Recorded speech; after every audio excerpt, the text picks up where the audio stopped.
James Mercer Langston Hughes was a towering figure of American literature and a defining voice of the Harlem Renaissance who became one of the most influential writers of the 20th century.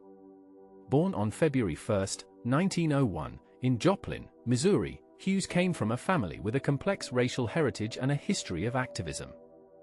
His maternal grandmother's first husband had died at Harper's Ferry with John Brown, and his grandfather had been a prominent abolitionist. This legacy of resistance and pride would profoundly shape Hughes's worldview and his art. Hughes's early years were marked by instability and loneliness. His parents separated shortly after his birth, and his father moved to Mexico to escape American racism. His mother traveled frequently seeking work, leaving young Langston to be raised primarily by his grandmother, Mary Langston, in Lawrence, Kansas. His grandmother filled his childhood with stories of their family's proud history of fighting for freedom and dignity. These tales instilled in him a sense of racial pride and a commitment to justice that would inform his entire career. After his grandmother's death when he was 13, Hughes lived briefly with family friends and then with his mother and her new husband in Lincoln, Illinois, and later Cleveland, Ohio. It was during his high school years in Cleveland that Hughes began writing poetry seriously. He was influenced by the poets he read in school, particularly Carl Sandburg and Walt Whitman, whose democratic vision and vernacular style would leave lasting impressions on his own work. He was also exposed to the works of Paul Laurence Dunbar, the first African-American poet to gain national prominence. Hughes's talent emerged early. While still in high school, he was elected class poet, and he began publishing poems in the school magazine. In 1920, he wrote one of his most famous poems, The Negro Speaks of Rivers, while traveling by train to visit his father in Mexico. He was 17 years old. The poem, with its majestic sweep through African and African-American history, announced the arrival of a major new voice in American poetry. It was published in The Crisis, the magazine of the NAACP, in 1921, bringing Hughes his first national recognition. Hughes's relationship with his father was difficult and painful. James Hughes had become successful in Mexico as a businessman and lawyer, but he was bitter about American racism and had developed a deep contempt for African Americans, whom he blamed for accepting their oppression. He wanted his son to study engineering in Europe and become wealthy. The conflict between father and son was profound. Langston wanted to be a writer and to write about black life in America. His father saw this as foolish and impractical.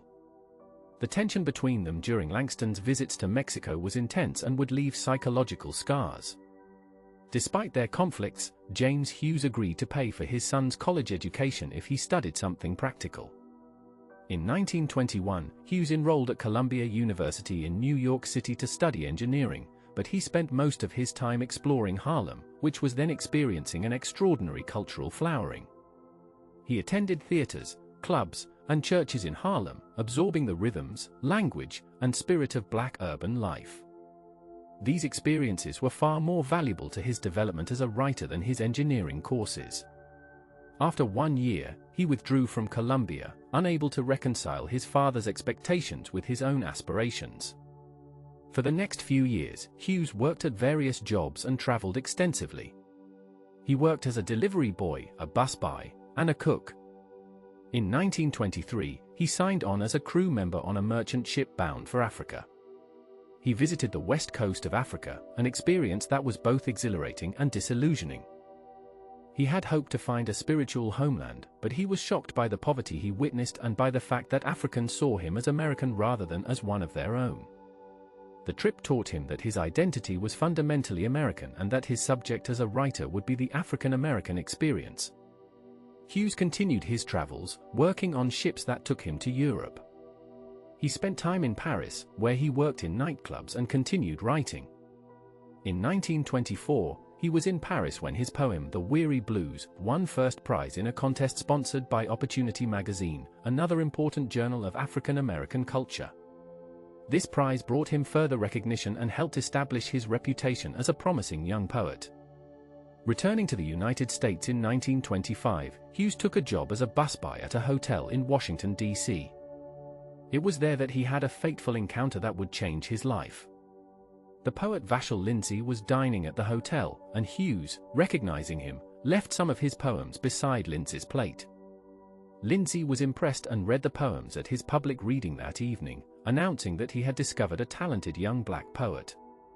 The publicity from this incident helped Hughes secure a patron and eventually led to the publication of his first book of poetry. In 1926, Hughes published The Weary Blues, his first collection of poems. The book was groundbreaking in its incorporation of jazz rhythms and blues structures into poetry.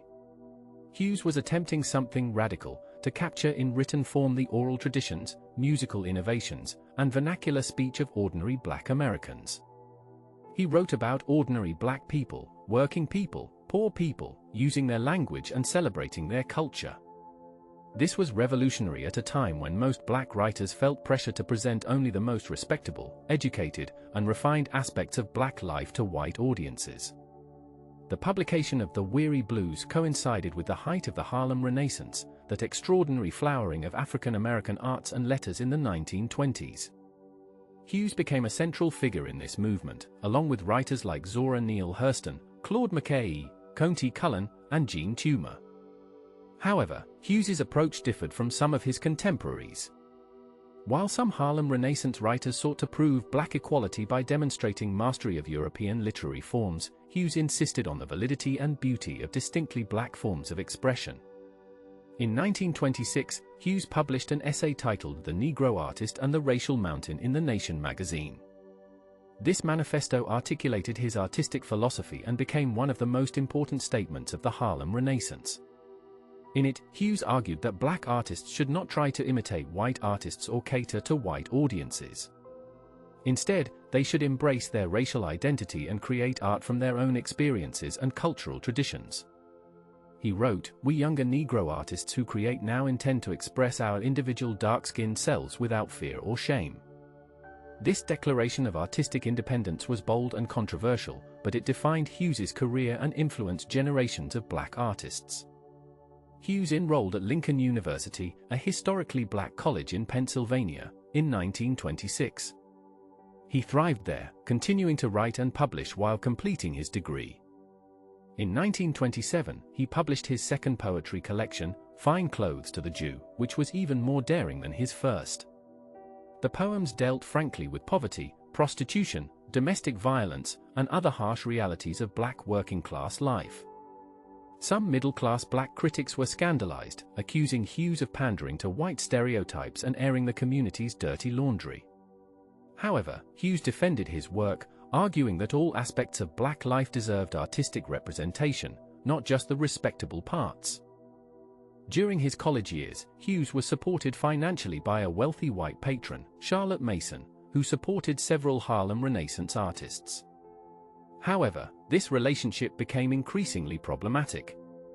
Mason had specific ideas about what kind of art black artists should create, favoring what she saw as primitive and exotic expressions over political or protest art.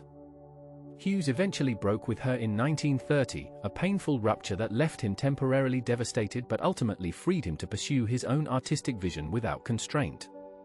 In 1930, Hughes published his first novel, Not Without Laughter, a semi-autobiographical story of a black boy growing up in Kansas. The novel was well received and won the Harmon Gold Medal for Literature.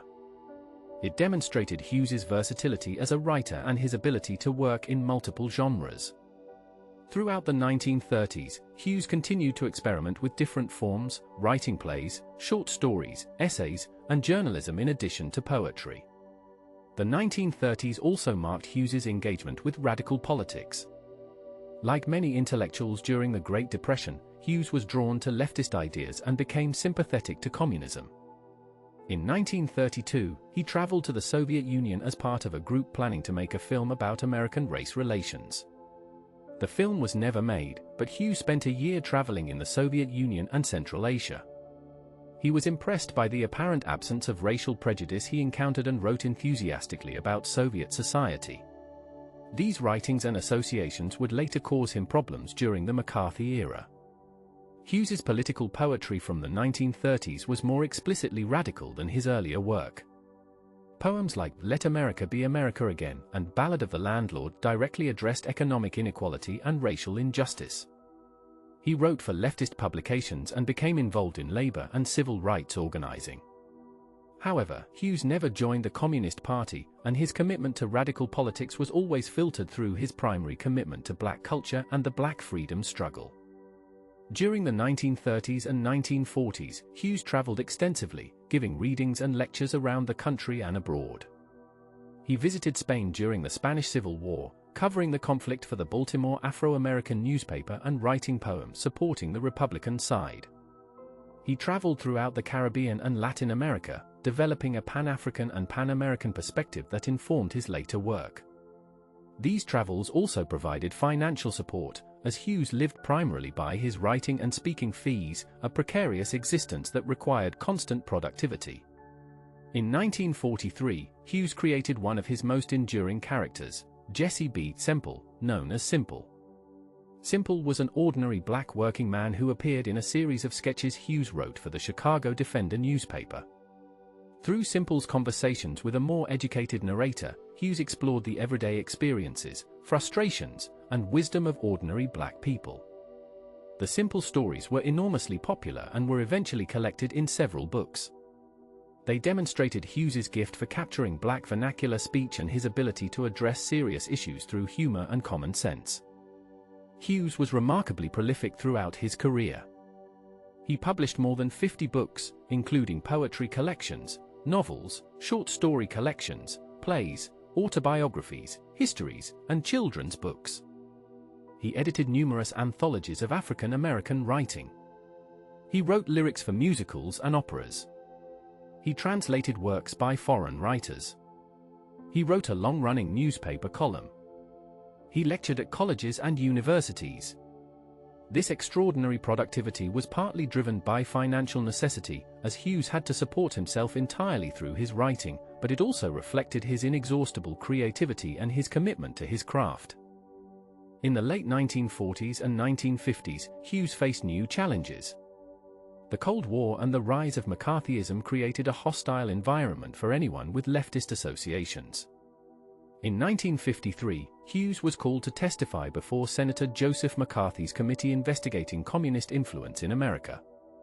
Hughes defended his past writings but distanced himself from his earlier radical politics. He was not blacklisted, but the experience was humiliating and frightening. Some younger, more militant black activists later criticized him for compromising, but Hughes had to navigate a dangerous political climate while continuing to make a living as a writer.